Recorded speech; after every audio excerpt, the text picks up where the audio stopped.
안녕하세요. 오일기 목사입니다. 네, 오늘도 말씀을 굽는 시간 가운데 찾아오신 여러분들 축복합니다. 오늘 저희 이 말씀 굽는 시간에서 나눌 하나님의 말씀은 빌립보서 2장이죠. 저희 지금 빌립보서를 한 장씩 보고 있는데 빌립보서 2장 말씀 함께 나누기 원합니다. 하나님께서 우리에게 주신 말씀 2장 5절에서부터 11절까지의 말씀인데요. 제가 하나님의 말씀 봉독합니다.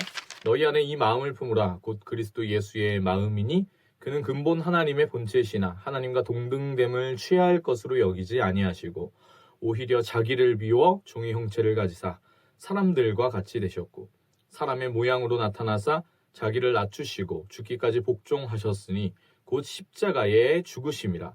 이러므로 하나님이 그를 지극히 높여 모든 이름 위에 뛰어난 이름을 주사 하늘에 있는 자들과 땅에 있는 자들과 땅 아래에 있는 자들로 모든 무릎을 예수의 이름에 꿇게 하시고 모든 입으로 예수 그리스도를 주라 시인하여 하나님 아버지께 영광을 돌리게 하셨느니라. 아멘.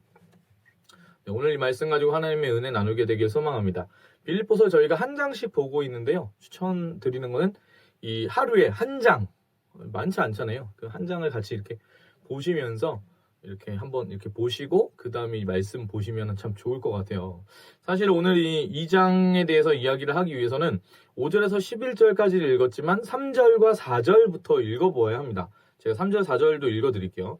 아무 일에든지 다투님이나 허영으로 하지 말고 오직 겸손한 마음으로 각각 자기보다 남을 낮게 여기고 각각 자기 일을 돌볼 뿐더러 또한 각각 다른 사람들의 일을 돌보아 나의 기쁨을 충만하게 하라. 자, 여러분 이 3절과 4절을 보면은 여러 가지 것들을 알 수 있습니다. 첫 번째는 무엇이냐면 세상은 지금 3절과 4절에 바울이 권고한 바와 완벽하게 반대로 움직입니다. 세상은. 보면은 마음을 같이 하라고 얘기했는데 사실 세상은 마음을 같이 할 수 없는 곳이죠. 그리고 세상의 사랑은 이기적이어서 어떤 자기 사랑을 강조를 하게 되는 것이 세상의 사랑입니다. 당연히 뜻을 같이 모을 수가 없고요. 한 마음이 될 수도 없는 것이죠. 세상 가운데 경험하는 것은 무엇을 경험하게 되냐면 3절에서 다툼이나 허영으로 하지 말라고 했지만 세상 가운데 경험하게 되는 것이 다툼과 허영이죠. 그리고 다른 사람들의 일을 돌보라고 했지만 사실 세상 사람들은 다른 사람들의 일을 돌보기보다 자신의 일을 돌보는 사람들이 세상의 사람입니다. 그래서 우리가 이렇게 고백할 수가 할 수가 있어요. 너무 이렇게 고백하기 쉬워요. 그렇지. 그래서 우리가 힘들지. 목사님 얘기하는 것처럼 세상의 이 모습들이 그러니까 우리가 이렇게 힘든 거 아니겠어? 이렇게 말씀하실 수가 있지만 사실 제가 말씀드린 이 부분의 모습이 누구의 모습이냐면 저와 여러분의 모습이라는 것이죠. 내 모습이 그렇다는 거예요. 심지어 이 모습을 우리가 예수 믿는 그리스도의 제자라고 말하지만 가지는 것이 힘든데 초대교회의 그중 빌립보 교회에서도 이 다툼과 허영을 버리고 나보다 남을 낮게 여기는 다른 사람의 일을 돌보는 그 일 자체가 쉽지 않았던 것을 알 수 있습니다. 지금 이 바울이 2장에서 권하는 이 내용은요. 다툼과 허영이라는 이것이 빌립보 교회에 있었기 때문에 지금 이 권고를 하는 것이거든요. 그 부분들은 우리가 이 3장과 4장 이렇게 살펴보면서 조만간 나올 거니까요. 우선은 일단 넘어가도록 하죠. 그러니까 이 모습이 쉽다, 어렵다? 어렵다. 근데 이제 문제는 뭐냐면 인간은 참된 그 자신의 행복과 삶을 언제 경험하게 되느냐? 바로 다른 사람들의 일을 돌보아 줄 때. 자기를 버리고 다른 사람의 그 일을 돌보아 줄 때에 우리는 참된 삶과 행복을 경험하게 된다라는 것을 알 수가 있습니다. 세상 사람들 중에 왜 그 재작년도인가 몇 년 벌써 지난 것 같은데 인문학 쪽에서 그 인문학 서적이 베스트셀러에 오른 적이 없어요. 한국에는. 근데 딱 2번이 올라갔는데 첫 번째가 언제였냐면 미움받을 용기라는 책이 베스트셀러 상위권에 랭크가 됩니다. 1위를 아마 했을 거예요. 그 다음에 이제 됐던 책이 지대 널몇이라고 지적 대화를 위한 넓고 얕은 지식이라는 책이 또 1위를 했나? 상위권에 랭크가 됐었는데 그 중에 이제 사람들이 미움받을 용기라는 책이 한창 히트해가지고 이 책이 1위를 할 때는 사람들은 그 책의 제목 보고 사실 그 책을 산 거예요. 이런 내용을 기대한 거죠. 미움받을 각오를 하고 살아야 된다. 그래야 성공할 수 있다. 사실은 그런 내용을 기대하고서 그 책을 샀는데 사실은 그 책은 어떤 내용이냐면 아들러 심리학에 대해서 이야기를 하고 있는 겁니다. 그리고 아들러라는 사람은 자신의 심리학에서 인간의 행복에 대해 이야기할 때 인간이 행복을 누릴 때는 언제만 행복감을 누리냐면 타인을 향해서 내가 공헌했다라는 그 느낌, 공헌감을 느낄 때에 사람은 비로소 행복을 느낀다. 공동체나 타인에게 내가 뭔가 기여하고 내가 뭔가 공헌하고 내가 뭔가 돕고 내가 뭔가 의미 있는 일을 했다라고 생각할 때 인간은 행복을 느낀다. 이게 이제 아들러가 얘기한 거예요. 근데 로마서 12장도 사실은 비슷하게 얘기합니다. 12장 1절과 2절이 우리가 굉장히 많이 암송하고 예배에 관련된 부분의 이야기들 참 이 구절 가지고 많이 얘기하죠. 너희 몸을 거룩한 산제에서 드리라. 근데 사실 이거를 면밀하게 분석해보면 제가 아마 언젠가 말굽시에서 이 얘기를 한 것 같은데 설교할 때도 이 얘기를 참 많이 하는데 12장에서 얘기하는 너희 몸을 거룩한 산제사로 드리라고 했을 때 이 산 제사는 결국에 어떤 거냐면 이 세대를 본받지 말고 하나님께서 원하시는 그 뜻을 분별함으로 말미암아 이제 너희 몸을 거룩한 산제사로 드리라고 했을 때 그건 뭐냐면 공동체를 생각하고 아끼고 사랑하는 것이 이 세상, 이 시대, 이 세대를 본받지 않는 것입니다. 그리고 그것이 바로 우리가 하나님 앞에 드릴 영적 제사라는 거예요. 공동체를 생각하는 거. 이게 굉장히 중요한 부분입니다. 그래서 성령이 임하셨을 때 그 성령께서 하나님의 사람, 성령의 사람이 행하는 일은 무엇이냐면 공동체를 하나 되게 하는 겁니다. 그리고 끊어졌던 소통에 연결을 가져오는 것이죠. 소통이 되게 하는 거예요. 그래서 오순절 성령께서 그 마가의 다락방에 임하셨을 때 사람들이 나가가지고 막 하는 게 뭐냐면 방언이 터지는 거잖아요. 각기 그 난 곳에서 그 자라면서 들었던 그 자기의 언어, 그 언어를 그 자리에서 모든 사람들이 이방 사람들이든 누구든 다 다시 듣게 되는 거예요. 자기 고향의 언어를. 그게 뭐냐면 소통이 회복되는 거거든요. 흩어졌던 언어의 단절이 회복되는 거를 이 사도행전 2장에서 얘기하는 겁니다. 그러니까 성령이 임하셨을 때는 뭐가 일어나면 소통이 일어나고 하나 되는 것이 일어나는 거죠. 반대로 사단이 하는 일은 뭐냐면 공동체를 파괴하고 깨트리는 것입니다. 특별히 어디에서 그것이 일어나냐면 사람이 원죄를 지었을 때 하나님 앞에 나아간 그 아담과 하와에게 하나님이 아담아 너 왜 내가 먹지 말라고 했는데 왜 먹지 말라고 한 그 선악과를 먹었어? 라고 물어봤을 때 아담이 뭐라고 얘기하냐면 당신이 내게 허락하신 이 여자가 먹으라고 했다. 이게 뭐냐면 부부 사이의 단절을 얘기하는 거죠. 부부 사이의 단절. 근데 이 부부 사이의 단절이 다시 어디로 이어지냐면 죄가 들어왔을 때 부부 사이의 단절이 일어나는데 이것이 어디로 이어지냐면 가정 가운데로 이어진다는 걸 알 수 있습니다. 그래서 어떤 일이 벌어지냐면 형이 아우를 죽이는 가인이 아벨을 죽이는 그 일이 일어난 것이죠. 여러분 그래서 사단의 전략은 명확합니다. 사단은 어디를 노리냐면 가정을 노리는 것이죠. 그 가정에 단절이 일어나게 하고 그 가정에 아픔이 일어나게 하고 그 가정 가운데의 상처와 그 가정 가운데의 어려운 부분들 갈갈이 찢겨져 나가는 것을 경험하게 하는 겁니다. 여러분 그래가지고 우리는 이렇게 생각할 수가 있어요. 우리 아빠가 우리 엄마가 내 동생이 내 형이 내 아우가 이럴 수 있는데 사실은 맞죠. 그들이 내게 상처를 주고 내게 어려움을 주고 그들의 모난 부분 그리고 또 나의 모난 부분들이 서로 충돌하는 게 맞지만 정확하게 알아야 하는 한 가지가 뭐냐면 그것이 사단이 기뻐하고 사단이 전략으로 쓰고 있는 것이고 사단이 그 일을 뒤에서 조장했다. 이걸 아셔야 되는 겁니다. 그렇다고 해서 그 내 모난 그 부분들 그리고 우리 엄마 아빠 내 동생 내 친구 내 오빠 내 형의 모난 부분들이 합리화되는 것은 아니지만 확실한 것은 무엇이냐면 사단이 그것을 기뻐하고 사단의 가장 기본적인 전략은 가정을 파괴하는 것이다. 이걸 아셔야 됩니다. 그리고 가정 가운데 우리가 그런 아픔과 그런 상처를 많이들 경험하잖아요. 저희 때만 해도 막 그 부부들이 이혼하는 부분에서 이게 이혼하는 게 굉장히 뭐랄까 사회적으로도 막 되게 별스러운 일처럼 막 여겨졌거든요. 그러면서 뭐라고 얘기했었냐면 제 어린 시절에 이혼하는 부부들이 많아질 것처럼 보인다. 이렇게 얘기하면서 막 그랬는데 요즘에는 사실 이혼이 어떤 부분에서 보면 너무 쉽게 생각되기도 하는 영역이죠. 지금 앞으로 더 심해질 거라고 알 수가 있거든요. 근데 그것만 봐도 알 수 있는 게 뭐냐면 가정 가운데에서 우리가 가장 사랑하는 사람들끼리 있음에도 불구하고 겸손으로 서로를 돌보고 섬기고 사랑하는 것이 어렵다는 걸 알 수 있습니다. 그런 거 알 수 있어요. 세상 가운데 나아갈 때 그것은 쉬울까요? 어려울까요? 어렵습니다. 심지어 교회에서도 우리가 그 겸손이라는 것을 우리가 가지는 것도 어렵고 다른 사람이 겸손한 그 모습을 보는 것도 어렵죠. 왜냐? 겸손은 쉽지가 않아요. 우리가 그 겸손을 살아가려고 할 때 쉽지가 않은데 왜 그러냐? 겸손해야 남의 말을 들을 수 있기 때문에 그래요. 겸손해야 자기를 내려놓고 섬길 수가 있기 때문에 그래요. 겸손해야 자기를 죽여버리고 남을 살릴 수 있기 때문에 그래요. 다른 말로 하자면 내가 죽는 일이 겸손이기 때문에. 그래서 여러분, 우리가 겸손으로 사는 것이 어려운 것입니다. 그런데 오늘 사도 바울이 이 빌립보서 2장에서 우리에게 가장 완벽한 성령의 사랑, 가장 완벽한 겸손의 모델을 보여주는데, 그것이 바로 누구냐면 바로 우리 예수 그리스도, 주님을 가장 완벽한 모델로 우리에게 보여주는 겁니다. 오늘 우리가 읽은 본문이 딱 그 주님의 겸손을 나타내주는 본문을 저희가 딱 읽은 것인데, 근본 하나님의 본체시나 하나님과 동등됨을 취할 것으로 여기지 아니하시고 오히려 자기를 비워 종의 형체를 가져 사람들과 같이 되신 분, 이걸 전문적인 용어로 성육신이라고 하죠.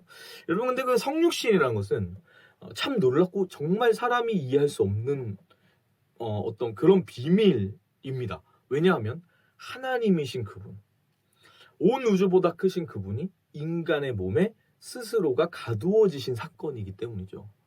생각해보세요. 이게 불가능한 거예요.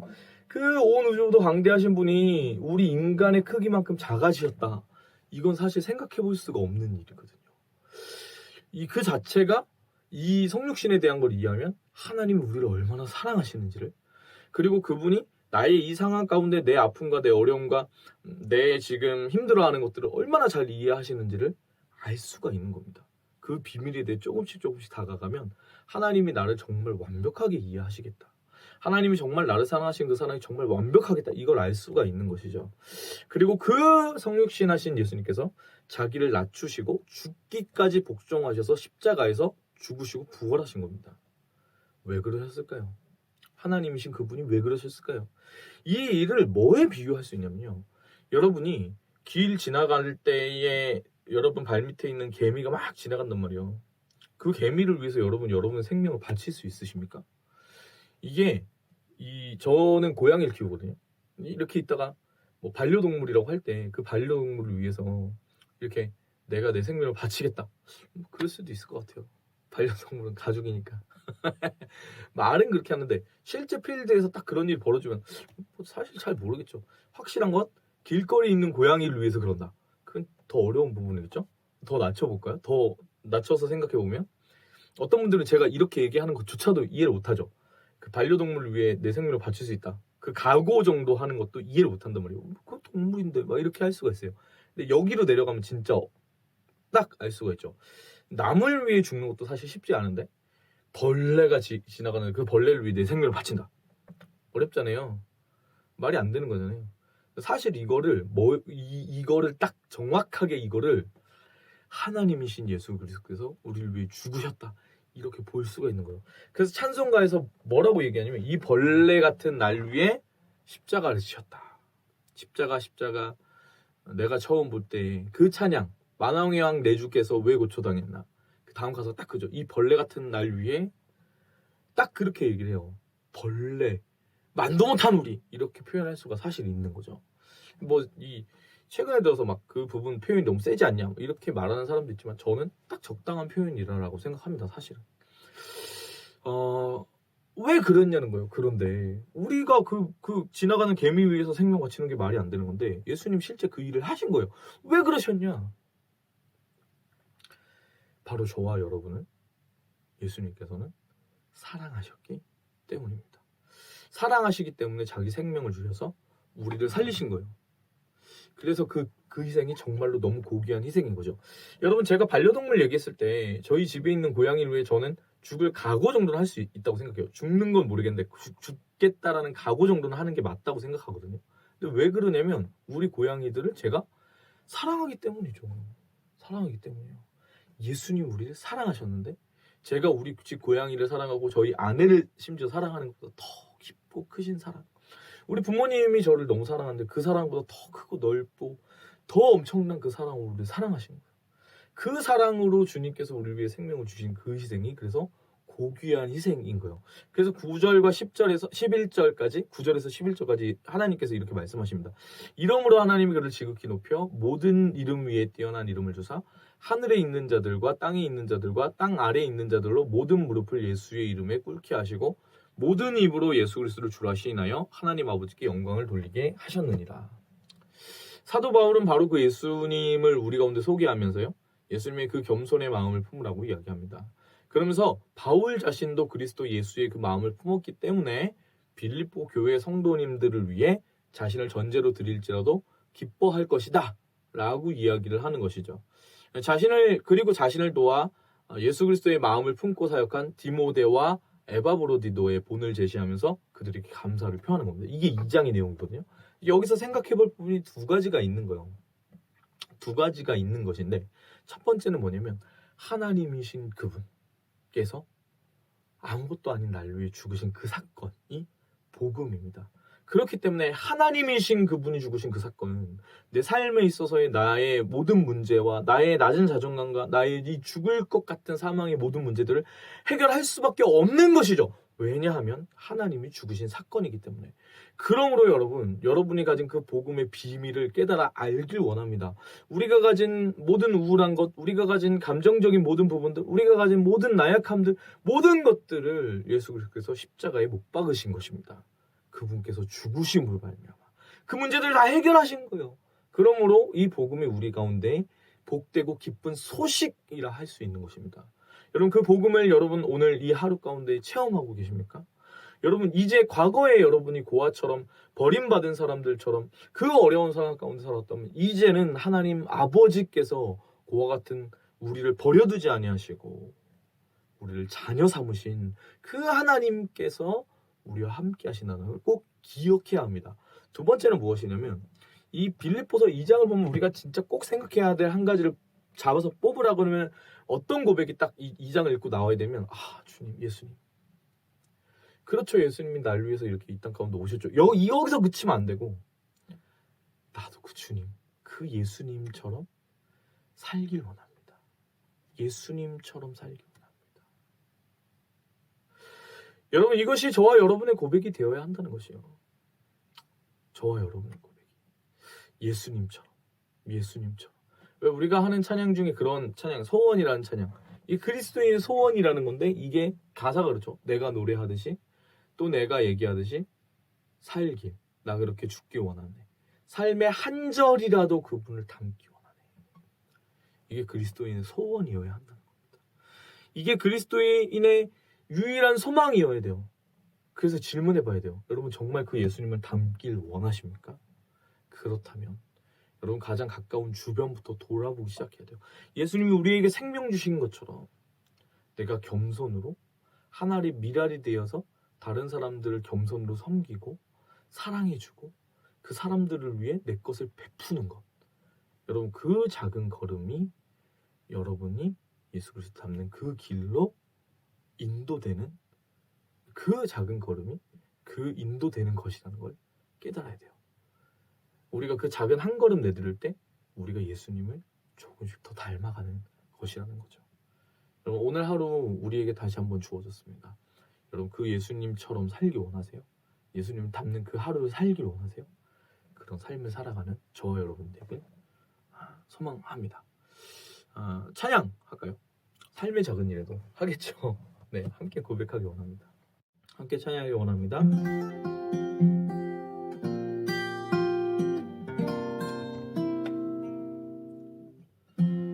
삶의 작은 일에도 그 마음을 알기 원하네. 그 길, 그 좁은 길로 가기 원해. 나의 작음을 알고 그분의 크심을 알며 소망, 그 깊은 길로 가기 원하네.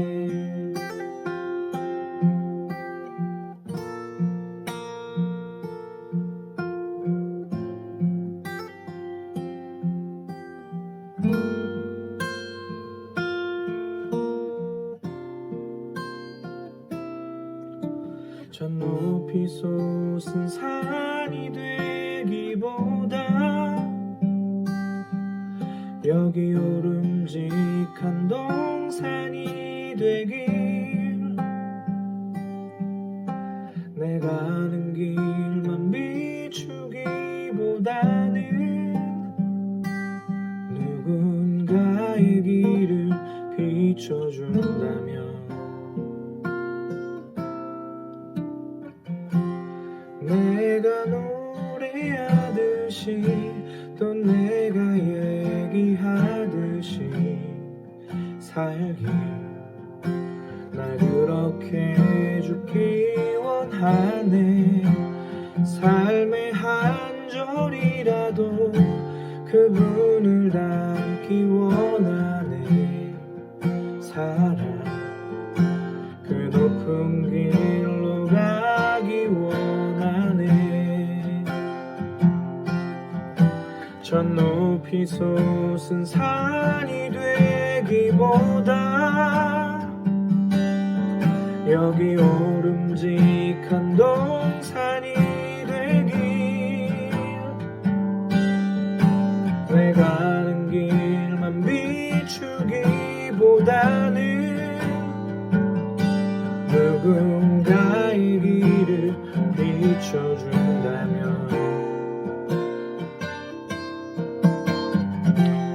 내가 노래하듯이 또 내가 얘기하듯이 살기 날 그렇게 해주기 원하네. 삶의 한 절이라도 그분을 닮기 원하네. 살아 그 높은 길로 가기 원하네. 그 좁은 길로 가기 원하네. 그 깊은 길로 가기 원하네. 사랑해 주님, 그렇습니다. 오늘 우리가 고백한 것처럼 하나님, 우리가 예수님처럼 살아갈 수 있는 아버지 하나님이 하루 될 수 있도록 우리를 붙잡아 주시옵소서. 우리의 삶이 하나님 예수님을 한 절이라도 닮아갈 수 있는 그런 삶이 될 수 있도록 인도하여 주시고 복음의 은혜를 누리게 하여 주사 하나님이신 그분이 우리를 위해 죽으신 그 예수 그리스도의 십자가 바라볼 때 나의 모든 삶 가운데 있는 그 모든 문제들을 해결하는 주님, 그 복음의 참된 복된 소식의 은혜를 우리가 누릴 수 있도록 인도하여 주시옵소서. 아버지 주님을 찬송합니다. 우리 자녀 삼으시고 우리와 동행하시는 주님을 높여드립니다. 감사드리며 예수님의 이름으로 기도합니다. 아멘. 사랑합니다. 축복합니다. 오늘도 그 은혜 안에서 평강과 은혜, 감사가 충만한 삶을 누리는 저와 여러분들에게 소망합니다. 축복합니다. 화이팅입니다.